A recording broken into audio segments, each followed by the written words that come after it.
I don't care what people are saying, I'm shipping them together.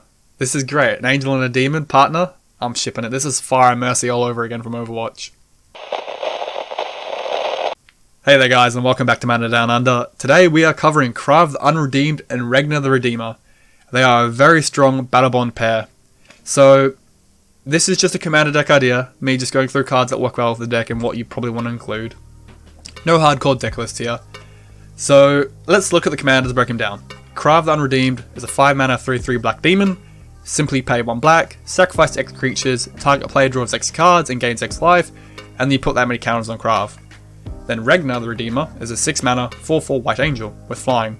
At the end of each end step, if your team gained life this turn, create 2/1/1 white warrior tokens. So, together they actually complement each other. If you gain life, Regna will create you tokens. Those tokens then can be sacrificed by Krav, which will then draw you cards and then gain you life. Since you gain life, Regna can create more tokens. So they complement each other.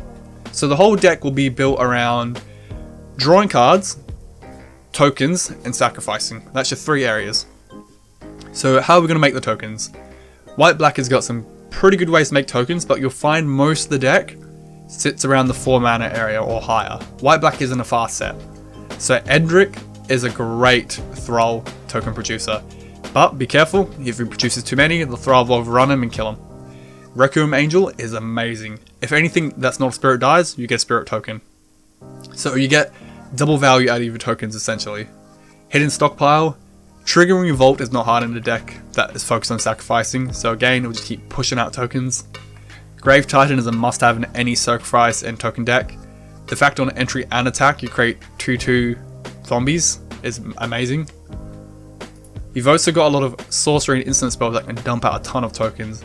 Increasing Devotion at 5 mana will make 5, or if you flash back for 9 to make 10 tokens. Secure the Waste is good enough for Modern, it's good enough for Commander here. Martial Coup is like when Wrath the God and Secure the Waste had a weird baby. Again, you can dump out a ton of tokens, if you need to pay more, get a board wipe with it. Same for Lingering Souls, good enough for Modern, good enough for Commander. The High Priest, he's pretty good in the deck. The fact that you need Morbid Trigger is not a hard thing to do in this deck, sacrifices everywhere. And they need to tap 2 untap creatures to make a 5/5 demon. Well, one of your commanders makes 2/1/1 tokens pretty regularly, so it's not too hard. The Sunmare, as long as you can keep gaining life, at each end step, you get to create a 5/5 horse with Indestructible. Again, not very hard in this deck, because you're always gaining incremental life, which you'll see as a theme in the deck. We rather incremental life over big lumps of life.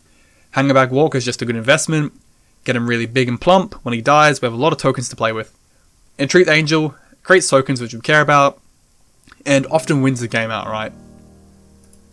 Now life gain. Since we do care about incremental life, Solve Attendant and Solve Warden are amazing. Any creature in this battlefield, we gain a life. So we'll have a nice big life total we can play with.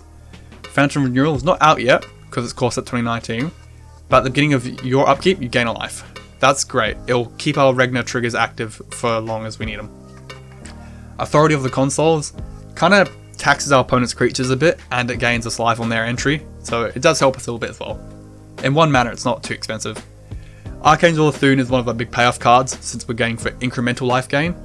Whenever you gain life, put a 1/1 counter on each creature, so not the lump, we just want lots of instances of life gain.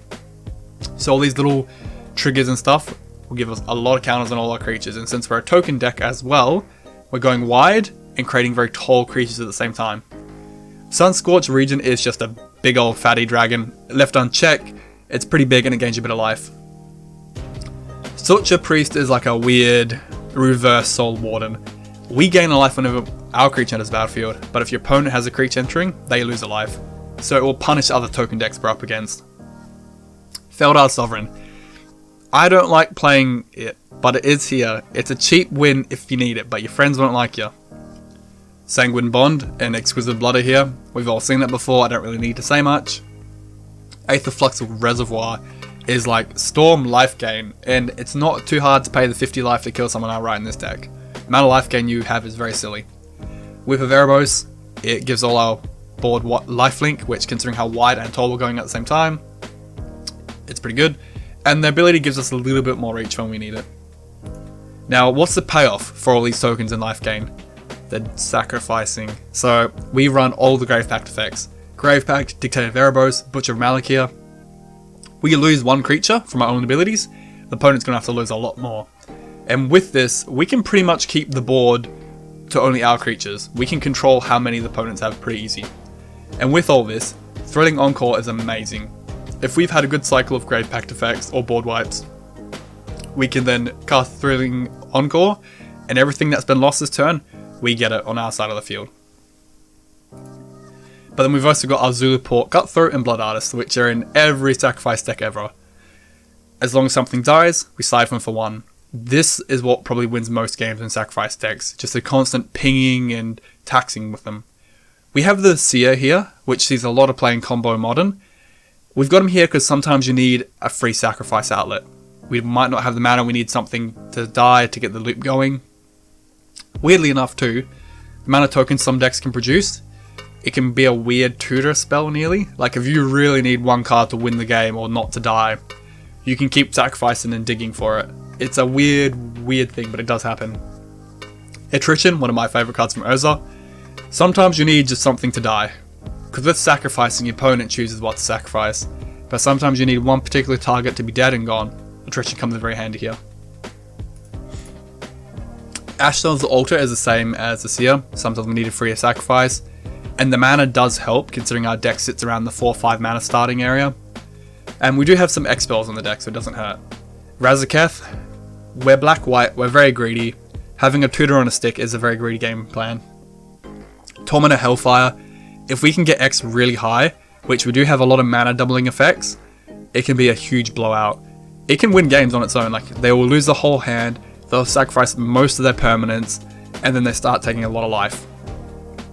And if we're doing all this sacrificing, It That Betrays is a great option. Whenever our opponent sacrifices something, we get it. So just more greed for us. Now, like I was saying, the deck does sit around the 4-5 mana area pretty commonly. We do need a lot of mana, otherwise we're just casting 1, maybe 2 spells a turn. If we can double our mana, we're going to get to do 3-4 spells a turn, we can be a lot more active. So the Lens and the Cage-Sun are great. You're probably going to name those two on planes, because you've got Cryptghast and the Revenant on Swamp by default, so it does help double up our land base. Now there's a few planeswalkers too that support the deck. Elspeth is all about our game plan. +1, she creates us 3 tokens, which we can sacrifice or attack with. Her board wipe effect can come in handy if we're versing like a big green Stompy or something. And her emblem is pretty game winning considering how many tokens this deck plays with. Sorin's +1 is really good. The fact that we're drawing a card and we're chunking away opponent's life is great. The burn kind of comes in handy. Sorin the Solemn Visitor, his +1 is very good in token deck. Giving your entire team +1 and lifelink can carry our life way above what it needs to be. Obnixilis, his abilities are okay. The Neg 2 is probably the more popular, making a 5-5 demon. Just another sacrificer or attacker if we need it. But his Neg 8 is very strong because it's similar to what Krav is doing, so it's handy to have a backup. And because he's often not a big threat planeswalker, he's often left alone, you can get him up pretty easy. And people forget he goes up +2 at a time, and he comes in 3 loyalty. So he gets there really quickly. Now support. Support to me is anything in the deck that supports what the deck wants to do, game plan. Elish Nor, I love my Praetors, you should know this, I put them in all my decks. Elish Nor supports the Weenie deck. All our tokens are bigger, they can fight better, and it controls the opponent's tokens, or versing tokens. Sheldred supports the sacrificing game plan and helps us recover any key creatures we've lost during the game. Land tax, like I was saying, we're a little bit of a mid-range late game deck, so early on, if we lack the lands, helps us catch up. It doesn't hurt to stagger our lands one behind our opponent so we can get those 3 basics each turn. That's playing Legacy right there, boys. Phyrexian Reclaim is used to be a really cheap card. It used to be like 20 cents all day long. Now they're about $3 a piece. I think people have caught on how good it is. In our deck, we've got so much life it doesn't matter. Paying 2 mana to return any creature from our graveyard to our hand is very good at instant speed. Again, it helps us just keep our key pieces if we're losing them. Now, except for the commander who can draw cards through sacrificing, Phyrexian Arena is just a steady draw. We don't care about the 1 life we lose, not an issue to us.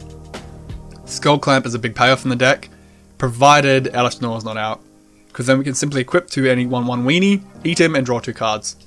If Elish Nor is out, they're often 3/3s or higher and it doesn't work.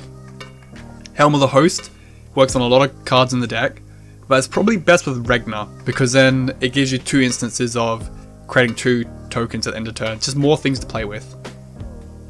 And the archive, we're drawing a lot of cards, drawing a double, and we're gaining a lot of life, so double it up again. It's just all about our deck, we love it. Now, Anointed Procession is just a color shifted parallel lives. We need it in the deck, we're producing a lot of tokens, it's a really good card to have. The Twilight Prophet is not too bad, and Ascend is really easy for this deck to pull off, so it's not too bad. What it is at the beginning of your upkeep, if you have the Blessing, so Ascend, you reveal the top card of your library, put it into your hand, and then each opponent is siphoned for how much CMC the card had. Angel of Invention is kind of like a weird Elishnorn in this deck. You'll probably go Fabricate for the servos, so you got more tokens to play with, and then it's buffing the whole team. And then the Cliffhaven Vampire supports our incremental life gain plan. Every time we gain 1 life, they lose 1, and since it's all small instances, a lot of triggers to occur. And that's the core of the deck. So like all my commander deck ideas I do, that's just the main part that you need. I'm not going to tell you what staples you want to put in your deck, you should know. Commander Tower, your basic lands. The land department in this deck's pretty easy. You're not a fast deck, you're a mid-late game, so don't worry about fetches, shock lands, fast lands, don't worry about it, save the money. You know what rocks to put in your deck, Sol Ring, Guild Lotus, your respective guild colours. You're white-black, you have really good removal, so pick what you want. Build the deck how you want to build it, but they're just cards I want to suggest for the deck. So let me know down below how you build the deck. Do you think they're a good partner? Does anyone else ship them like I do? But yeah, let me know what your thoughts are, guys, and have a good one. Thanks for watching, guys. Please remember to like and sub, and have a good one.